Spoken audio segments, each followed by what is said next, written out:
Hello, YouTube friends. Today we're going to do a relatively quick video on an ergonomic mouse.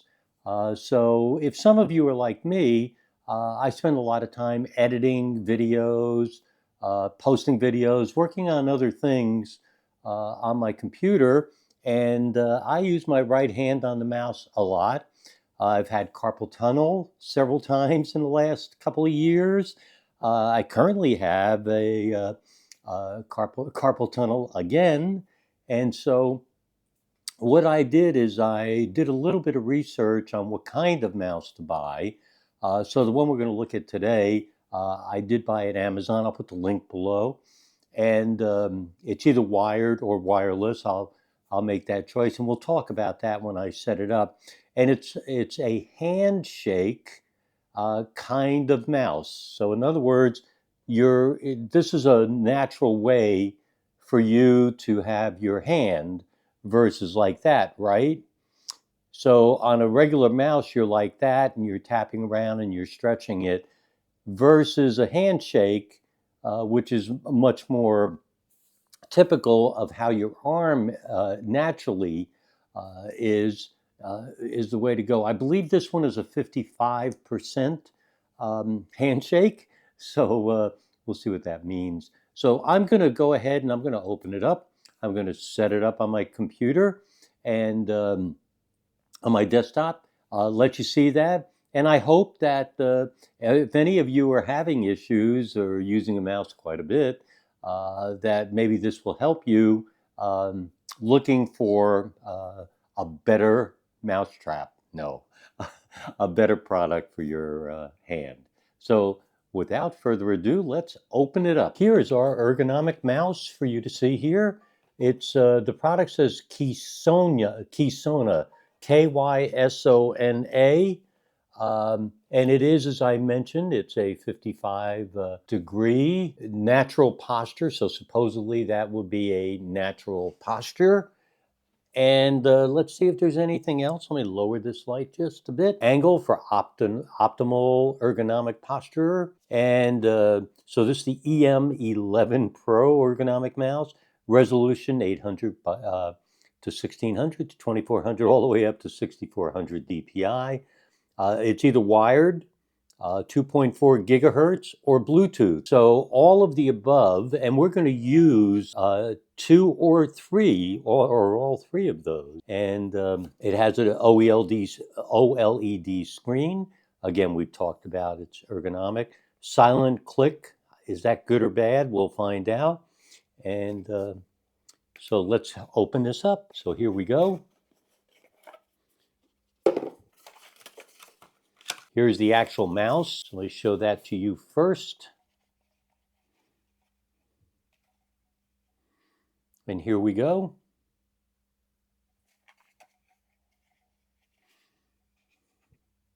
And it looks like it has sliders here. And you could see right here is a USB-C port. So we have all of that. Actually, it's relatively light. It's a little bit slippery. Scroll wheel, button, button, and button. So that would be, instead of doing that, you would be doing this. I have to admit, I've not used it yet, but this does feel more natural. We also have our USB-A to USB-C cable. Always nice. And a user manual. So here it is. So why don't we go set this up? Welcome to our desktop setup. First thing I do want to show you here is this is the current mouse I have. It's a Logitech G, and actually it is really nice and comfortable and everything. But again, when I edit, I use it tremendously as far as having to scroll and to tap, etc., etc. So my hand is flat, as you could see here. And what I'm looking at now is this. So there we go. Now, what about this new mouse? Let's talk a little bit about it. On the bottom here, I have an off switch and I have a Bluetooth and a 2.4. So it's off now. I have a Bluetooth and a 2.4 gigahertz button. I could put either way and use. I am going to attempt to use this with Bluetooth. I'm going to also make this a mobile mouse I could use among two different desktops. If I didn't want to, how would I do USB? Well, the answer is on the bottom of the mouse is a magnetic door that you just kind of push the bottom here and take that. And there's your USB dongle that you use to connect it wirelessly with your 2.4 gigahertz. So there you go. So let's try Bluetooth. On the top here in a moment, when I turn it on, the LED is going to light up. And by the way, if you didn't know, DPI really is the sensitivity of the movement of the mouse. So the higher the DPI, the more sensitive it is. So we'll kind of take a look at that. I am turning it to Bluetooth, and I even have a little blue light here on the bottom. On the top, it says linking, and it shows my current DPI at 1600. I am not sure you could see that, but anyway, so I'm going to go to my Bluetooth on my computer here and be right back. And as soon as I turned on Bluetooth, it says, let me see if I could show you this. It has, in fact, found added device in OLED mouse 1. So that must be this. So I'm going to click it, and it says connecting. It's ready to go. So that was pretty simple, wasn't it? I have a Word document open here, a blank Word. And so this is my old mouse here that is going very, very fast back and forth and all around. And let's see how this does. Here's the new mouse. So as far as feel, it's okay so far. I've never used a mouse like this, by the way. So let's see what we have here. I have the scroll button right here, the wheel, and that is pretty easy to use.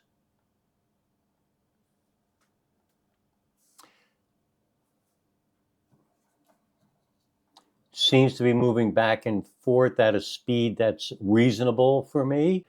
We are all set up and ready to go. So let me show you here what we got. So this is how my hand fits around the mouse. You see my thumb has a nice area here to sit in. And over here you can see my fingers on the right side. So over on the right side, we have a left mouse button and a right. So the mouse buttons are here, left and right. Very natural, easy, so no problem there. Scroll wheel over here. So easy to move. It's all it is a mouse on its side.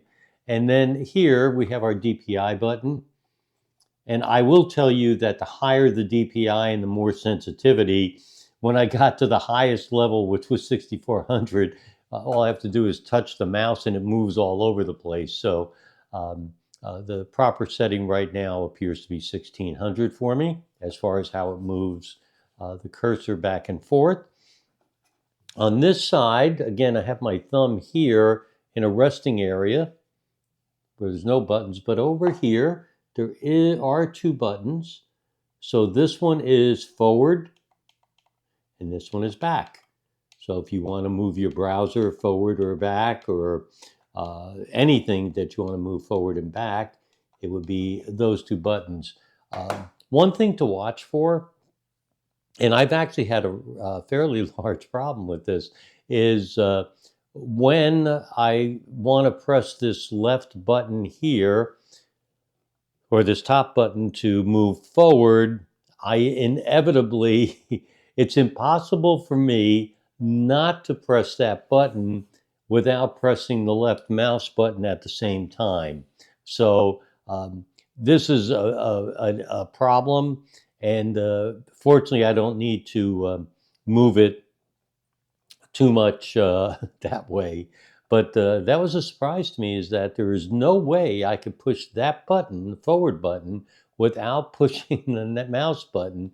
And it's hard for me to do this in order to push it. So uh, possibly I won't be using that that button. We'll see. It slides well on my mouse pad here on this table.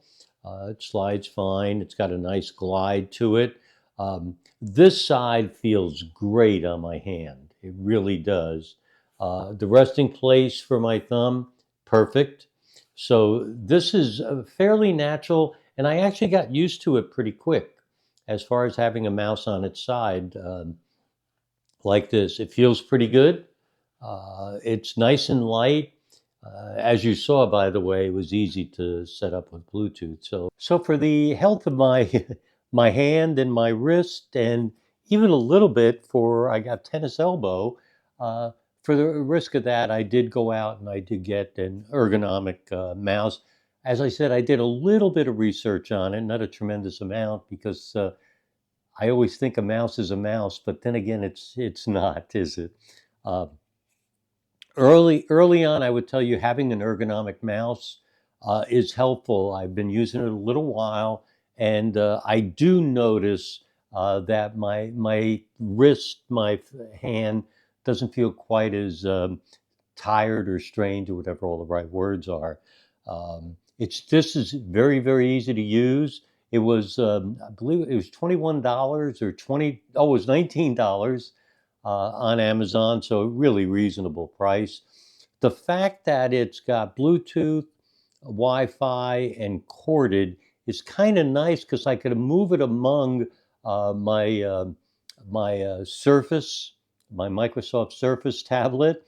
I could use it on my desktop, and I could use it on a second desktop that I have that I do a lot of editing and recording on. So I could just kind of move it back and forth to each. It's Bluetooth, so no problem at all. Looks like it works fine.